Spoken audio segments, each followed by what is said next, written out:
Hello, magandang araw po sa ating lahat.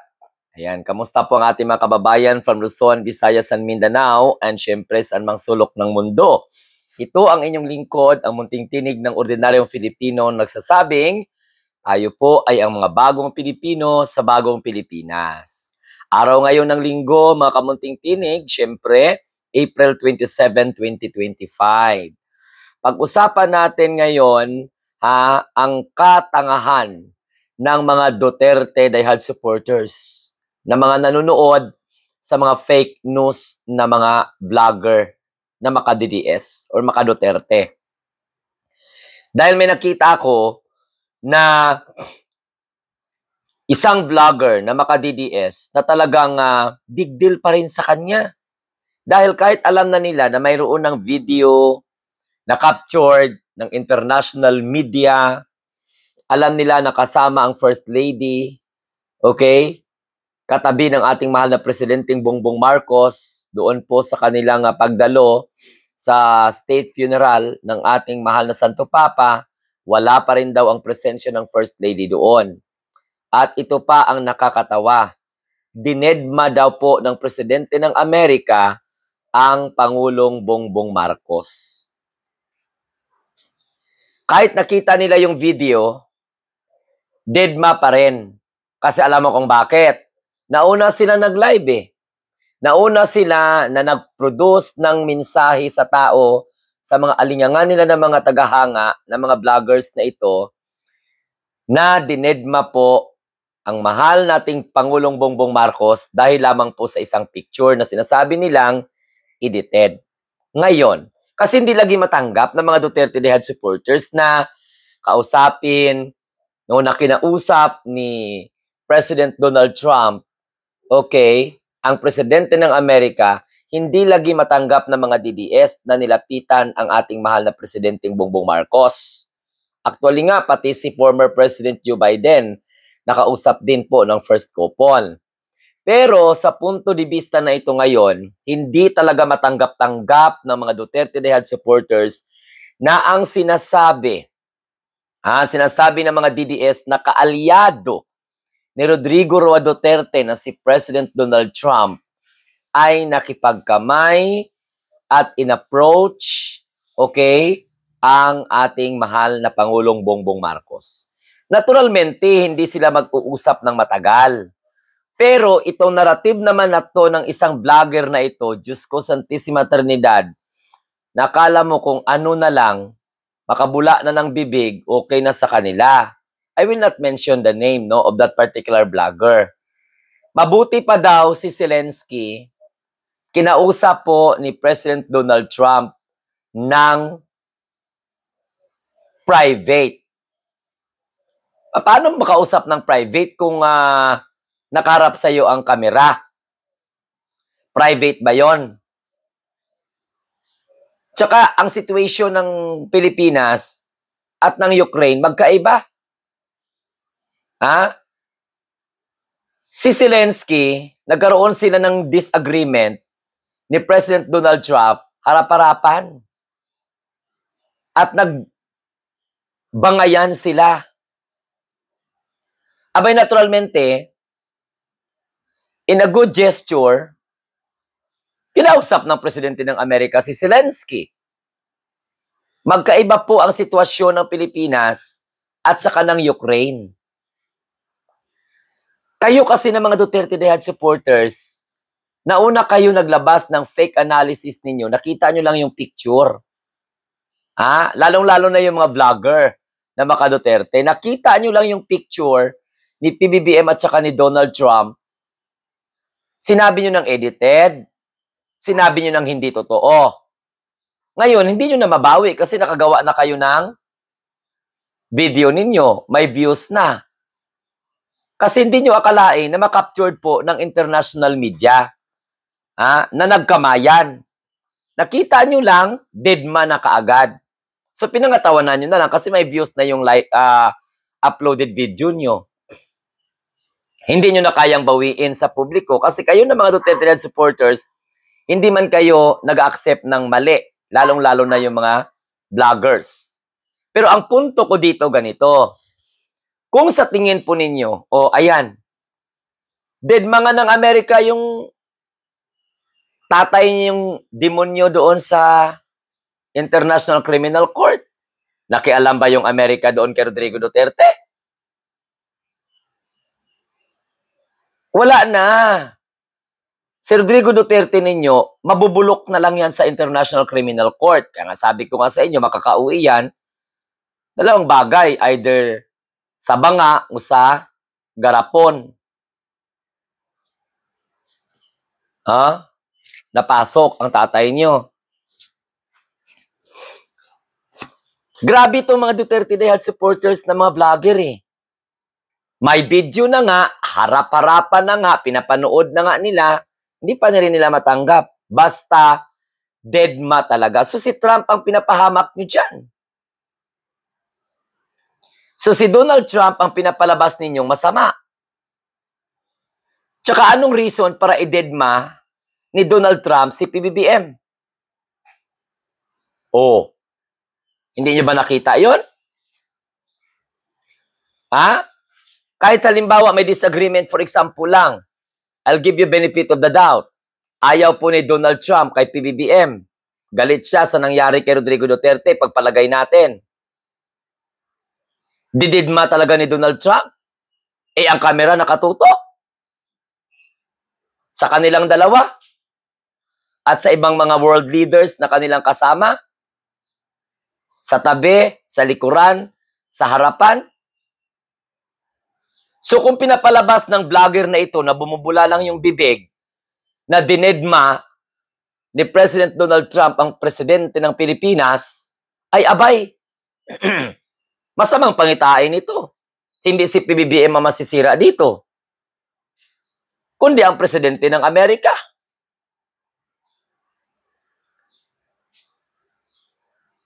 Tama ako, di ba?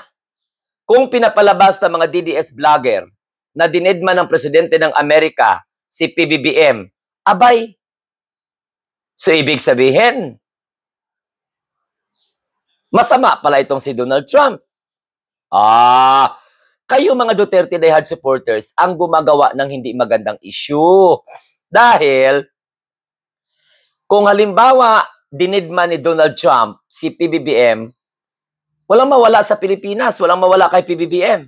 Pero hindi po yan totoo. Yung nasa tama lang tayo. Huwag tayong gumawa ng kwento na dinedma, inisnab, hindi kinamayan. Hindi kinamayan dahil sinabi ninyo na peke ang picture. O nakalimutan ninyo na na-captured ng international media na sa likod po. Hindi ko na sana ito i-dwell. Pero, hindi po si PBBM ang minamasama ninyo dito, mga DDS vlogger. Kung pilit ninyong sinasabi sa taong bayan, sa inyong mga taga-subaybay, taga-subscribe, na dinedma po ng presidente ng Amerika si PBBM, anong reason?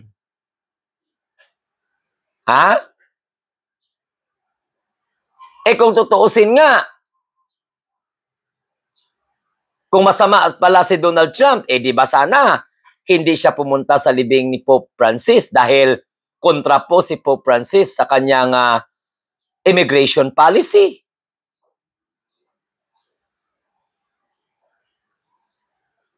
Pero in a Christian setting, pumunta ang presidente ng Amerika. Pagkatapos, ipapakita niya talaga na dinedma niya ang presidente ng Pilipinas.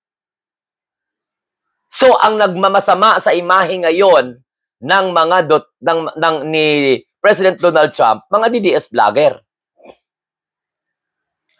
Kasi kung sinasabi ng mga DDS vlogger na dinedma ni President Donald Trump si Pangulong Bongbong Marcos, hindi po si Pangulong Bongbong Marcos dito ang masama. Sino ang masama? Yung dinedma o yung nandedma?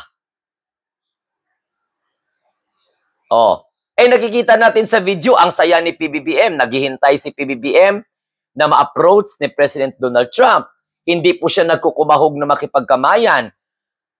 Paano? Kasi itong mga world leaders, harang. Kasi nakatayo sila Hindi pa naman sila nakaupo About to start pa naman yung mass. So si PBBM nakaupo na nung dumating si Donald Trump. Hindi siya nung makipagsiksikan ng sarili niya. Hinintay niya na mapansin siya ng presidente ng Amerika. Hanggang sa dumating yung point, dyan sa video ko, oo, na in-approach talaga ni Donald Trump si PBBM. So anong kinakasama ng loob ninyo mga Duterte Rehad supporters? Dahil kaalyado, di umano ni Rodrigo Duterte si Donald Trump? Anong pakialam ngayon ni Donald Trump kay Digong? Hindi naman yan siya presidente ng Pilipinas si Digong. Kahit mabulok pa yan si Rodrigo Duterte sa ICC, normal na magsalita ang presidente ng Amerika, pero hindi talaga ibubuhos ng Amerika, no, ang kanilang dignity para lang dyan kay Rodrigo Duterte. At yan ang dapat ninyong tanggapin. Asa pa kayo? Asa pa kayo na magtanim ng sama ng loob ang presidente ng Amerika dahil dinala si Rodrigo Duterte sa International Criminal Court.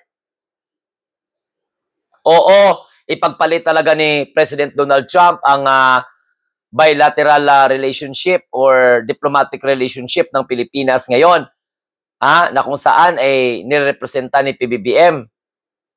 Kay Rodrigo Duterte siya talaga siya kampi. Sino ba si Digong ngayon? Basura na lang yan eh. Wala na yan. Kahit ano pang sabihin ninyo, na pabango kayo, na suportado ng Amerika, ng presidente ng Amerika, si Rodrigo Duterte, wala na yan. Bakit? Hindi ba alam ni President Donald Trump ang pagmura ni Rodrigo Duterte kay Barack Obama during that time? Ipinipi-PI ni Rodrigo Duterte ang presidente ng Amerika. Kahit magkalaban pa si Donald Trump at saka si Barack Obama, hindi po kakampihan ni President Donald Trump si Rodrigo Duterte na ganunin mo yung presidente ng Amerika? Sa punto nito, kayo na mga tao, na mga nanonood, mag-ano kayo, mag-discern kayo. Klarong-klaro na yan eh. Nag-comment ito mga DDS vlogger, picture lang ang nakita nila. Alangan pa nila bawiin, may views na. O almost 100,000 na yung views. Kaya hindi nila iti-take down yung kanilang uploaded video. Kasi may views na eh. Pero nakita nila na mayroong video na kinamayan. Pero dinedma pa ang kanilang headlines. Dedma daw lagi. Dinedma ni President Donald Trump di umano si PBBM sa libing ni Pope Francis. Kasi ang mga alingangan ng mga DDS vlogger, ang sinasabi nila, pumunta daw po si First Lady at saka si PBBM doon, hindi para makipaglibing, kundi para daw makipagpicture lang kay Donald Trump at para lang na makausap si Donald Trump.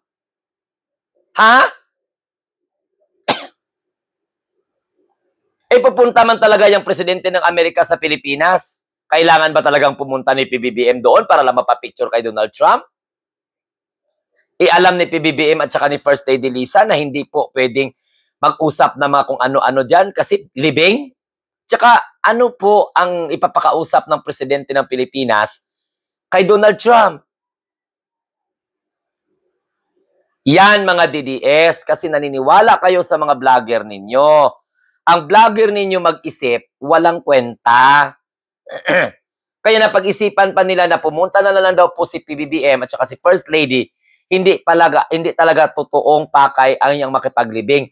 Dahil yan ay sabi ni Glenn Chong. Ang reference ng vlogger ni Rodrigo Duterte na DDS na yon, na bumubula lang yung bibig, si Glenn Chong ang panipaniwalaan. Na hindi daw pala pumunta si PBBM doon para lang daw kuno makipaglibing kay Pope. Pumunta doon ang first couple para magpa-picture kay Donald Trump at ipagmalaki. Anong klaseng logic yan? Saan ang wisdom dyan kung ganyan ang pagbablog mo? Ay naku, Santissima Trinidad, oo. Ibang klase. No, ibang klase, no? Yun ang hindi ko talaga maintindihan. Mga Duterte diehard supporters, mga DDS na anti-Marcos, wag na kayo magpauto. May sarili kayong isip, may sarili kayong pangunawa, may mata kayo na nakakakita. Pero yung nakita na ninyo, tapos pilit pa ninyong hindi tanggapin, ay wala yon. Pinapaniwalaan pa rin ninyo kung ano yung inyong gustong paniwalaan na wala namang kakwenta-kwenta na paniniwala. Mali yun. Dapat kasi, kung ano lang yung tama, yun lang. Huwag mag-fake news. Okay? Tanggapin nyo na sa sarili ninyo na walang pakialam ang Amerika kung mabulok man ang tatay nyo doon sa International Criminal Court. Sibilyan naman ang tatay nyo. Hindi na yan siya relevant. Kahit ano pang gawin ninyo, hindi po ipagpalit ng Amerika ang relasyon nila ngayon sa Pilipinas kumpara dyan sa tatay ninyong Hudiyo. Sa tatay ninyong Hudlom. Ha? Sa tatay ninyong walang kwenta. Sa tatay ninyong mayabang. Ha? Sa tatay ninyong traidor sa bansa. Kaya dapat ninyong tanggapin, ha, na nagkamali kayo sa pagsasabing dinedma ng presidente ng Amerika si PBBM. Ngayon, halimbawa, kung sakaling dinedma man or totoo, eh di problema na ni Donald Trump yun. Hindi na yung problema ni PBBM. Problema na ng dedma yun. Kasi yung dinedma niya, masaya habang paparating siya. Oh, kung totoo man na dinedma, pero klarong-klaro sa video eh. Masayang nakipag-usap saglit ang presidente ng Amerika kay PBBM. Pagkatapos palabasin ninyong dinedma. So hindi si PBBM ang minamasama ninyo dyan. Minamasama ninyo ang imahe ni Donald Trump dahil isnabero pala si Donald Trump. Eh sa mga nakakilala kay Donald Trump, hindi ganon ang pagkatao ni Donald Trump. Sa punto pa lang dyan sa video na yan, hindi totoong dinedma ni Donald Trump si PBBM. So, parang-klaro na mga DDS vlogger at mga DDS supporter ni Duterte, ni Santa Sara at saka Santo Rodrigo, ang nagpapasama ngayon sa imahe ni President Donald Trump. Yun lang. So maraming salamat po sa inyong lahat. Huwag kalimutan mag-like, share at saka subscribe, and please don't forget to hit the notification bell para lagi kayong updated every time na mag-upload ako ng mga ganitong klaseng content, mga short videos, and live stream. So don't forget also to click join if you want to join our community. At mamili kayo kung ano po ang gusto ninyo dyan. Salamat! Mabuhay po tayo mga bagong Pilipino. Siyempre, sa bagong Pilipinas. Salamat sa lahat ng mga sumusuporta sa ating Munting Tinig channel. Have a nice day and God bless. Adios.